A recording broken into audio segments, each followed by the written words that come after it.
welcome to the Writing Theatre Show. I am ROLAKE KOLAWOLE, and with me here is Juliana at ADENIJI. Let's go on a break. We'll be right back.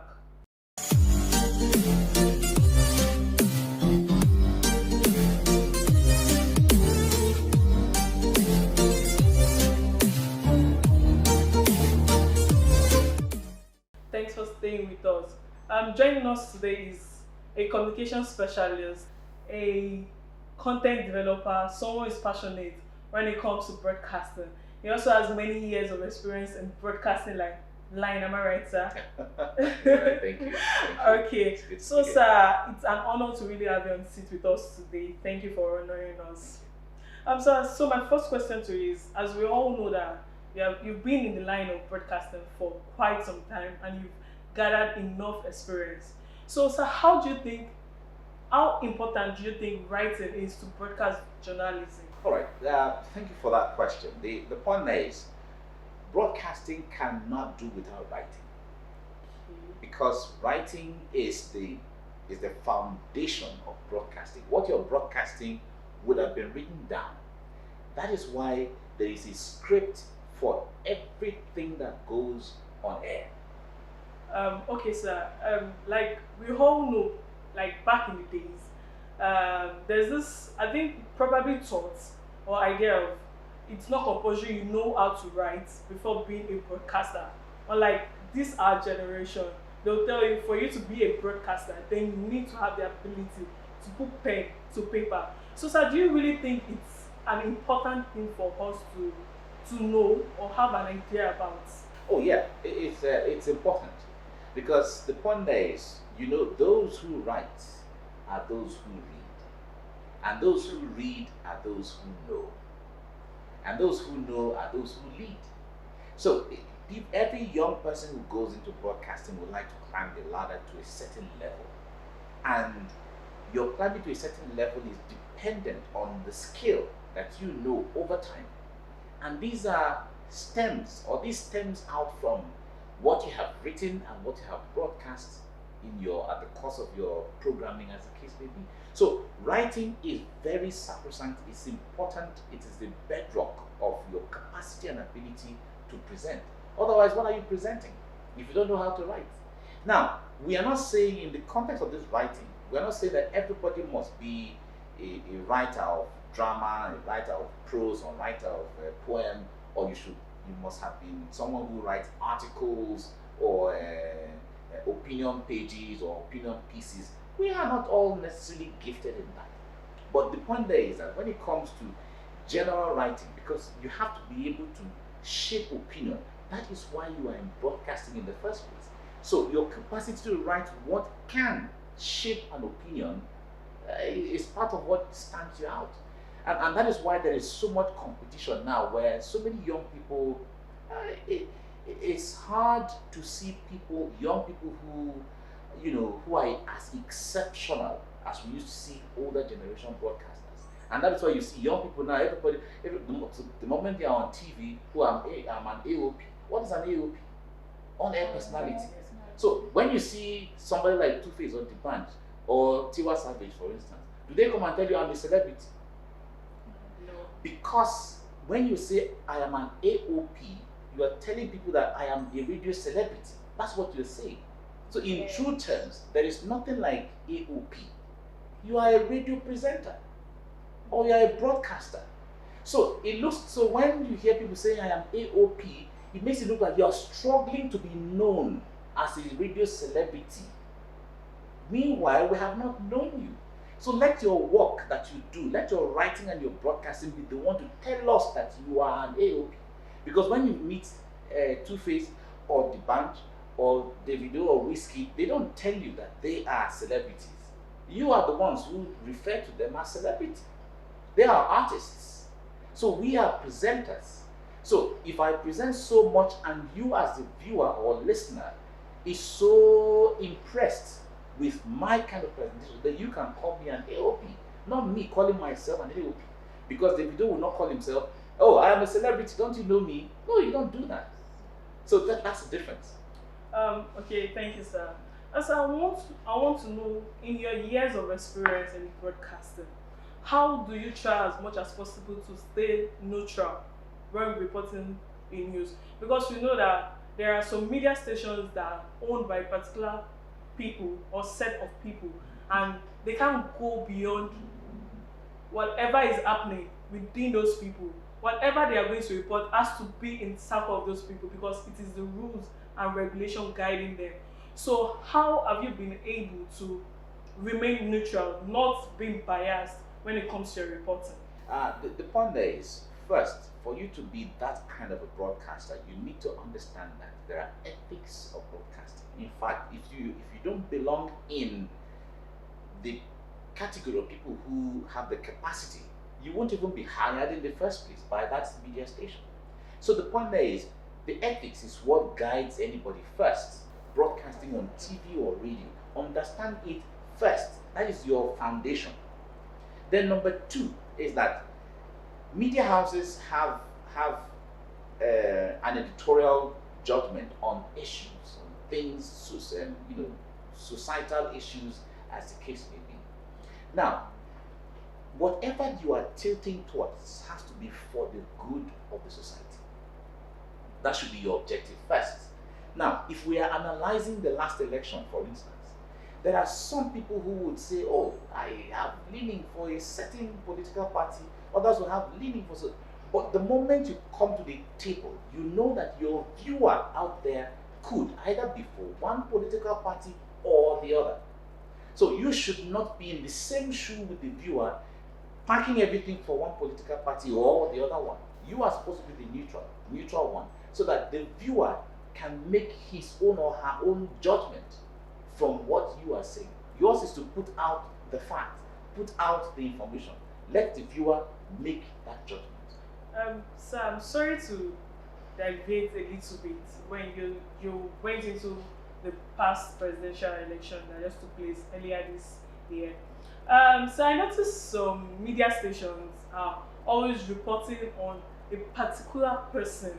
Like whenever you tune into their station, it is more of that particular person they are talking about. And I believe, or I expect it not to be so, because to me at that point they are being biased.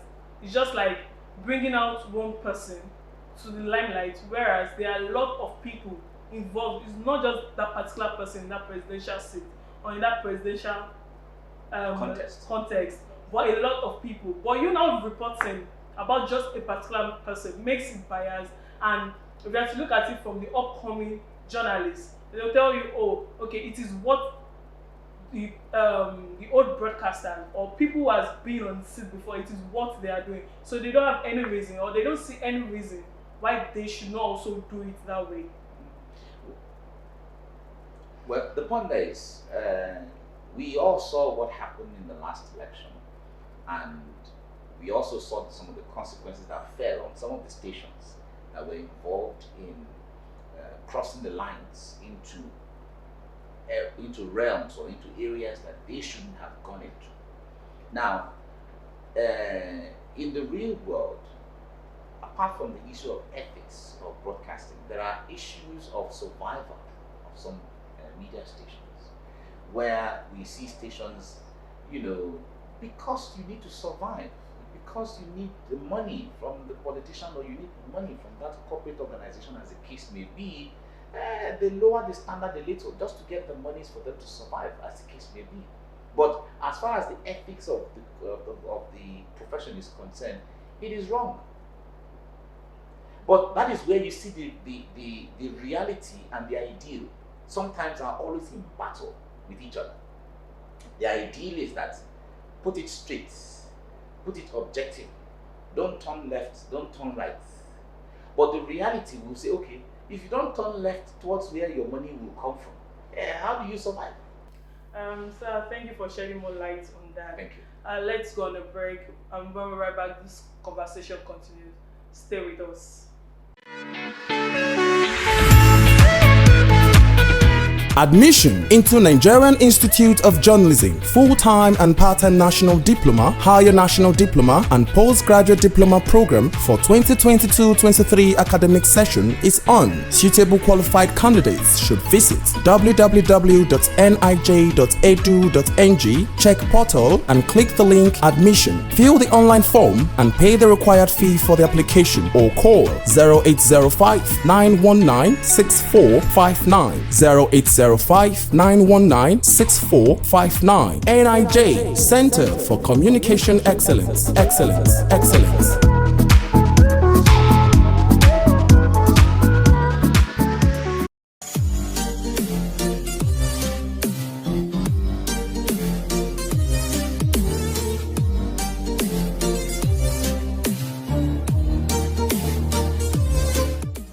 Thanks for staying with us. Welcome back to the Writing Theatre Show. Welcome, sir. Thanks for the answers you've given us so far.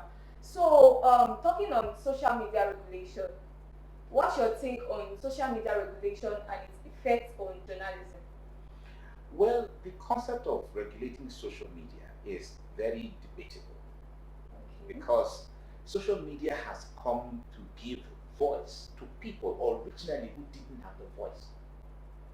So the agenda of social media is to equip people, create a platform for people to have a voice out there, so that some people's voices are not suppressed. See, imagine only NT, whether you are in Maiduguri, Sokoto, Port Harcourt, Akwa, Lagos, or Benue, NTA was the station everybody will watch. So we all used to wait until 4 o'clock, until private stations came in and then gave voices to other persons and all of that. Now, social media has given voice to everybody on the streets. We've seen how young people have become celebrities. We've seen how young people have exposed the kind of talents and potentials they have courtesy of social media. So that when it comes to the level of regulating the platform that people have, then it's going to be a very serious challenge because social media has come to stay. And in fact, social media has given access to incidences that have happened where conventional media may not even have met up. So it's just that social media, whatever has a good side, also has the other side. So that is the other side of social media, where we have to contend with issues of fake news. So now, in the face or in the realms where social media operates, it becomes incumbent on every individual now to become what they call media literate. It's what they call media literacy. Okay.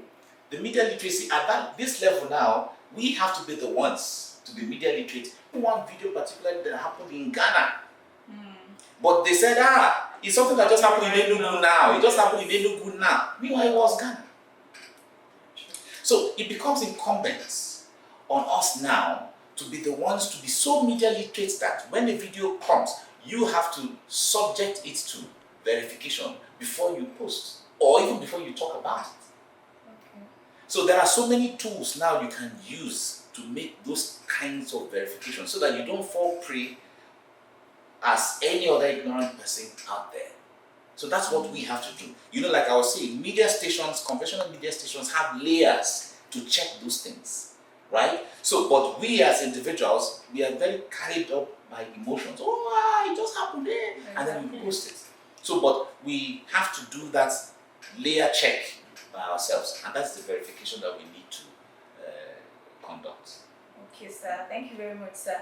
So, sir, what do you think is the biggest challenge facing the media industry today? And how do you think we can overcome these challenges? I think the biggest challenge for media stations is funding. Funding? Yeah, funding an investigative report where you're going to spend days, months, sometimes years, depending on what you're trying to investigate. Because it involves traveling, it involves hotel, it involves the people who are involved with it, it involves eating. Sometimes even the person who is going to give you information, sometimes you have to pay for the source. For the source. So long as you want to get the information, sometimes you have to pay. Where would the money come from? So all of those things are part of the challenges. Funding is part of it. And where somebody has to travel, for instance, if I'm going to investigate on something and they say, oh, the source of the whatever, or one of the witnesses is in Kano, I have to travel from here to Kano. If I go to Kano, of course, I have to lodge. Right? Good, I have to feed. And then if I go there and they say, this man will not be available today, we have to see him tomorrow. So the more you stay for the extra whatever, the more the bills are piling up. So funding is number one. And because stations are struggling with the issue of funding, it has also affected the objectivity. Because the issue there is that if I don't have the monies to run this thing, and you have the monies to fund it, so how do you want it? And now the BBC has more funds based on their experience and their coverage and whatever. So, but they need outlets. So these other stations have the outlets, and they are more on ground with the viewership than so they rely on each other. So there are different kind of collaborations already. But however, let me take it down to an aspect of this lack of collaboration. Now, a situation where stations, especially the private stations, are trying to outweigh each other because of the competition in the industry. Sometimes you feel that, okay, if there is a grant for an investigative report that is out there and we need to compete for it, then you're going to find a situation where instead of us collaborating, it is the issue of who should get it. Yes. Right? So when we have that kind of situation, then it tells you that it's survival of the fittest. Right? But there is need for collaboration because actually, like you said, there are so many issues that affect us all as people. Social, political, economic, religious, whatever, cultural, whatever the thing is, that if media stations collaborate more, it will help in, for instance, if like the and all of that, station B can say, okay, I will foot the bill from here to Kano. Station C can say, okay, I will handle feeding and accommodation while in Kano. The most important thing is for the reports to come out, and then 3 of them will share the report. So many stations are not. It's out here. It's a little challenging to think, but it's very necessary and it's important. Yeah, for stations to collaborate because it will create a synergy between stations and also elaboration of some of these things, phenomena that we want society to know. Okay, sir. Thank you very much, sir. So, lastly, we know that you're a lecturer and you're the president of the United States Government Exchange Alumni Association. So, how do you manage being a TV presenter, a lecturer, and president of the United States? Like, I wasn't seeing that. And everything. How do you? I didn't see that coming. Yeah. I didn't see that coming at all. Well, the point there is, I think number one thing there is, if you're working, if you're doing what you have passion in, Okay. it doesn't feel like work. You feel like a hobby. You're just jumping. You're just having fun. That's what it feels like. Especially when it is you're doing what you love to do. When you're not doing what you love to do, it is serious work. Waking up in the morning, you're thinking about all the, but if it is something you love, it's just you're just into it. But let's come to the realities of it. Now, sometimes the responsibilities of being a lecturer, being a broadcaster, being president of the United States, whatever, and then even some of the consultation work I do, sometimes they clash. Yeah, sometimes the responsibility or roles they clash. But the point there is, priority has to be given to some based on the time frame which this has to, and then some other time you have to show some level of understanding by explaining to somebody who can stand in for you or do certain things for you, as the case may be. Right? There are sometimes I have obligations under the United States Government Exchange Alumni, and then I'm supposed to be on air. For instance, there are once or twice where I can delegate someone to stand in for me on TV for a program, and then I attend to that. So, especially if it is time bound, that this has to be there, because sometimes I could get a call from the U.S. consulate that I need to be here, or I need to be there, or I need to meet this person, or I need to address this, or I need to address that, and it's my role, so I have to do it. Okay, sir, would you advise for an upcoming journalist to get involved in different should I say work Endeavors. or endeavors. Yeah. Because sometimes let me say, we this generation are not always as eager or as, how do I put it? We don't have the notion or passion to want to do several things at the same time. So we just want to do them the way it comes and how convenient it is for us. So when you say, okay, go for your passion or chase your passion or just maintain what you think or you feel you can handle, you're capable of doing. No, this capacity that I'm talking about, we all, in fact, there are times as young people sometimes, what will I do now? Should I go into acting? Should I go into music? Should I go into writing? Should I go into... You have all of these things bubbling in you because there are different strands of endeavors that can come out of you. Right? Good. But the point there is that your ability to take up on each of them and you are good in them, you will see different organizations attracting you into those areas. So they also rub off on each other. For instance, let me even create a scenario. Because I'm a lecturer, I have access to a lot of materials in broadcasting. Number two, I also have access to so many other resource persons in broadcasting, or at least in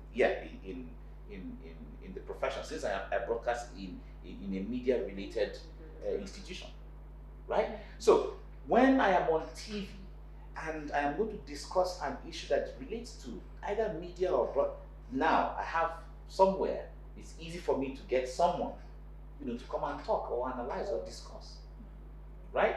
Good. Number two is that because I am a lecturer, if there is any need to publicize anything, because I'm on TV, it makes it easier. Then I am president of United States government alumni. Sometimes there are also resource persons out there, so many people who are into small scale enterprises, so many people who are into different things as the case may be. Because I'm in the media, they become content for the media. So you see, all of these things rub off on each other eventually. So it's a good thing. But I will advise young people, express yourself in all of the things that come to you to do. If you feel, acting, do it. Music, do it. Writing, do it. Broadcasting, do it. Fashion, do it. Makeup, do it. Wow. Do all of them. Sorry. Because it is even if it is even because you don't know at the end. Okay. As you grow older, some will begin to give way. Okay. For others that are going to be the main thing. And as you grow older, some things will begin to give way. Then you narrow down on maybe some specifics as you get along. Yes, sir. Well, thank you very much, sir. Thank We are really honored to have you on the show today. Thank you. We really appreciate the wealth of knowledge you've given us today is really huge. Thank you very much, sir. Thank you very much. Thank you. That's all we can take on the show today. Do follow us on our social media handle on YouTube at Writing Theatre. Make sure you subscribe and like our shows there. Thank you very much. Till we see you again. Bye for now.